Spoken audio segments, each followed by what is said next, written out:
भागवत गीता छठा अध्याय। ध्यान कैसे करें।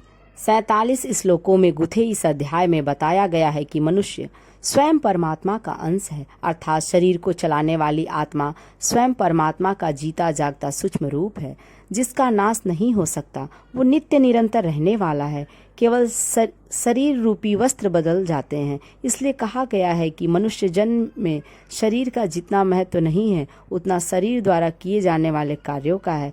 ये कार्य ही मनुष्य को जन्म जन्म के बंधन से मुक्त करके ईश्वर के लोक में जगह प्रदान कराते हैं।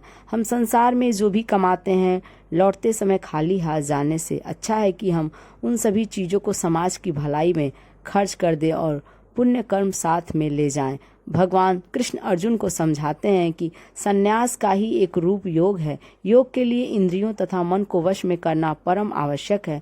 मनुष्य स्वयं ही अपना मित्र है तथा स्वयं ही शत्रु है। अतः अपनी कमियों को सुधार कर वह स्वयं अपना भला करे। जो अपनी बुरी आदतों को नहीं छोड़ता, अपनी इंद्रियों तथा मन को वश में नहीं करता, वह तो स्वयं ही अपना शत्रु है।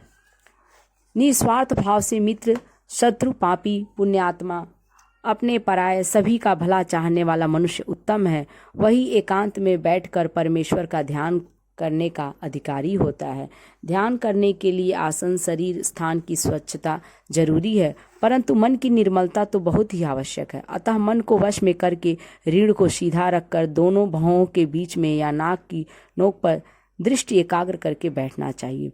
योग को वही सिद्ध कर सकता है जो न तो अधिक अन्न खाने वाला है, न भूखा रहने वाला है, न बहुत अधिक सोने वाला और न ही हर समय जागने को विवश है।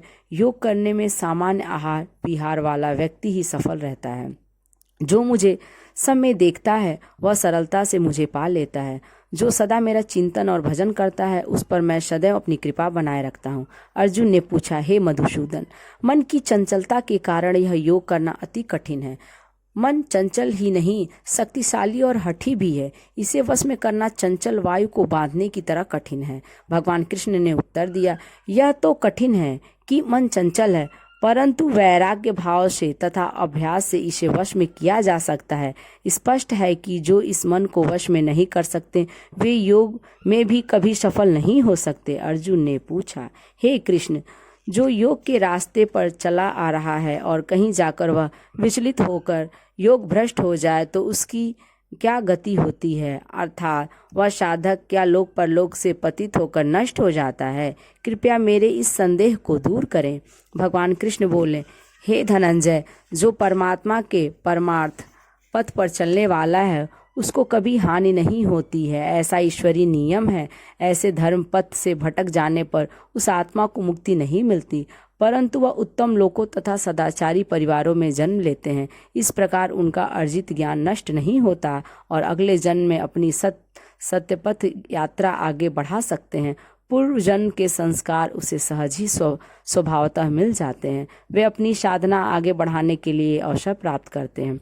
भगवान श्री कृष्ण का भाव यह है कि योग पथ का राही भ्रष्ट होकर भी पुनः अवसर पा जाता है तथा देर सवेर मुक्ति पा ही लेता है। यदि कुसंगति में पड़कर वह अपने संस्कारों के विपरीत आचरण करने लगे तो पाप का भागी होता है। निष्काम कर्म और समता का भाव बना रहे तो योगी का स्थान उत्तम और श्रेष्ठ होता है। यदि वीडियो अच्छी लगे तो लाइक करें।